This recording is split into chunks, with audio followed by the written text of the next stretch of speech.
Hey guys, going to change the oil on the Polaris Ranger. I've got some helpers here today. Rosco, where's Molly? Molly! Let's get into it, eh?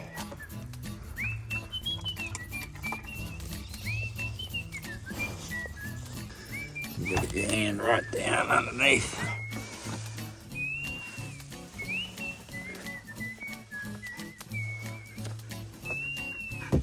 Got the oil filter in there, sniffing out food. What are you doing, Molly girl? You're helping, aren't you? What are you doing up there, buddy? You can't go yet. Got the sump plugged in, oil filter's on. So all we need now is get the oil. I need 2.4 litres of oil. Molly, you want to get oil? Come on, let's get the oil.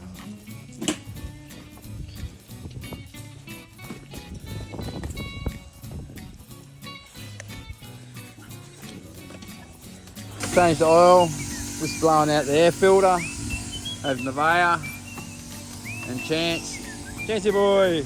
You're helping me now, aren't you? What you doing, buddy? What you doing, buddy?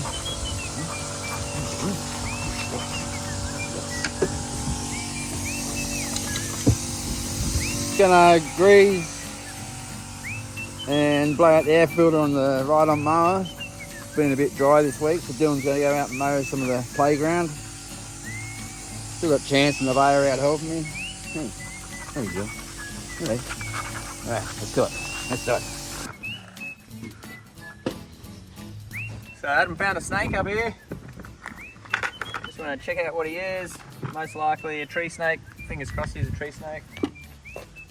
Oh yeah, he's a tree snake.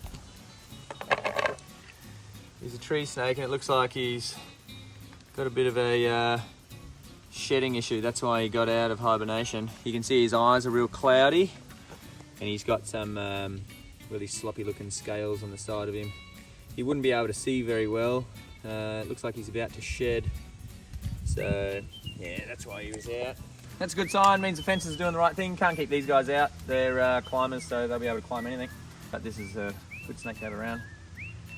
You can't get rid of them all, but he's most likely going to be pretty quiet and pretty calm.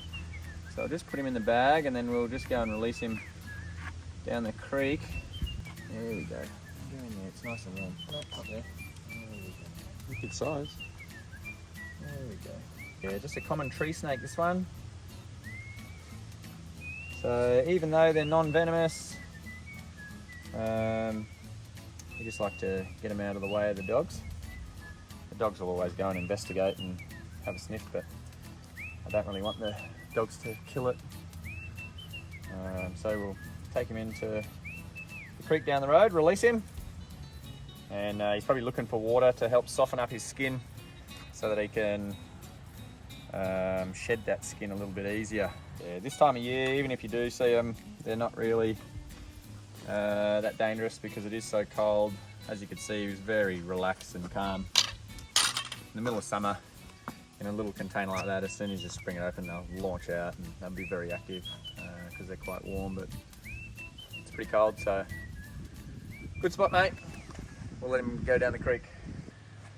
Alright guys, so there's been a couple of comments and questions around the statements around non-venomous snakes being climbers and venomous snakes not being climbers.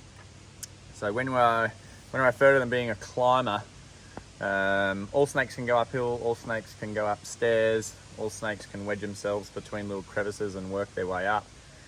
But the way that our fences are designed are for a clear 900 barrier with nothing to climb up to that 900 point. So only climbers can clear that kind of distance. Even a large venomous snake can't lift that much of his body off the ground to then take that much of a step. Here he goes, here he goes. So he'll climb up himself here. That's what I'm talking about. All the way up to my hand, which is why I'll let him down now. But that right there is what a climbing snake can do, whereas a venomous snake cannot do that. So they can only lift usually about a third of their body off the ground at any point, which is why the fences do their job. Whereas these guys can just lean on it and keep standing right up. That's what people refer to when they say that venomous snakes can't climb, and the category of climbers, which is these guys, the tree snakes and pythons and that kind of thing. However, it's a general rule. It's not a hard and fast rule. I've seen red bellies and brown snakes at the top of trees, but they're usually trees like this one here, where it would be able to get from branch to branch to branch and go around in circles and climb its way to the top, because they're only small adjustments in height.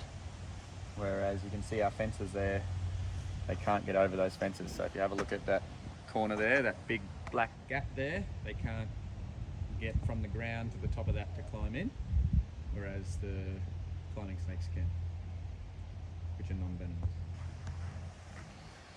This is obviously a rule for Australia. I'm not sure what it's like in America. I know there's a whole lot of different snakes over there. But here, that's the rule I go by.